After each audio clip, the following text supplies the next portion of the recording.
Hey guys, welcome back after a long time away. I am finally getting to another episode of Friends. I just watched, and this video will be spilled with spoilers of Friends Season 1, Episode 7, the one with the blackout. First of all, again, those titles always crack me up because, the one with the blackout is the actual title, but that's how everybody would refer to it if it had another title, like In the Dark or whatever, or By Candlelight. People would say, oh, the one with the blackout. But so that's just a clever bit of, it's just a clever idea for a show, and I appreciate it. This episode was boring. At first, the whole idea of a blackout, it opens up with, actually they're in the cafe at first, but then they're all up back at their room, so they get back to their room somehow. It starts out with a citywide blackout in New York City. And I really love those kinds of episodes in TV shows. I love the concept. It's like, because most of the time the show, like, there's running and gunning, they're off doing stuff, there's things happening, but when there's a blackout, much like in real life, you just sort of have to sit and talk with each other. The world is completely different for just a little while. You have to. And the scene, my favorite part, was when they're all sitting around when all the friends were sitting around the table talking to each other. Talking about the strangest places they had had sex, which it was clever, a little clever bit of writing that they never actually said the word sex, so that if there happened to be kids in the room, the adults would absolutely know what was going on, but the kids, the parents wouldn't have to be like, oh, well, make sure our kid is out of the room or whatever, because the kids wouldn't know what was going on, but would find it just sort of, I imagine they would laugh just at the mention of Disney World. So that was fun, but everything else, it was just, the episode wasn't that funny, and I can tell that this will they, won't they between Ross and Rachel is going to be the most annoying thing ever. Because what you really want to see in a TV show or in a movie or any story in general is relationship grow. And will they, won't they stories where you have to wait until they get together, oh my god, this is 10 seasons, like maybe the very end, all it's promised is the relationship won't grow. The story will not move forward. And this whole thing of Ross being stuck in the friend zone, I wouldn't mind. And of course, I'm only 7 episodes in. I might be judging this way too quickly. But if it goes where I think it's going, I'm going to be really mad, and I hope it doesn't go there.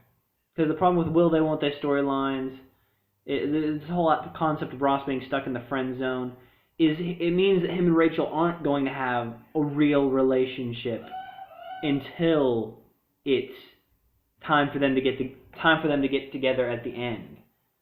And I'm just like, I would just love to see them be friends with that underlying current of Ross actually has a crush on her toward the end. And I hope that's what happens, but this episode scares me.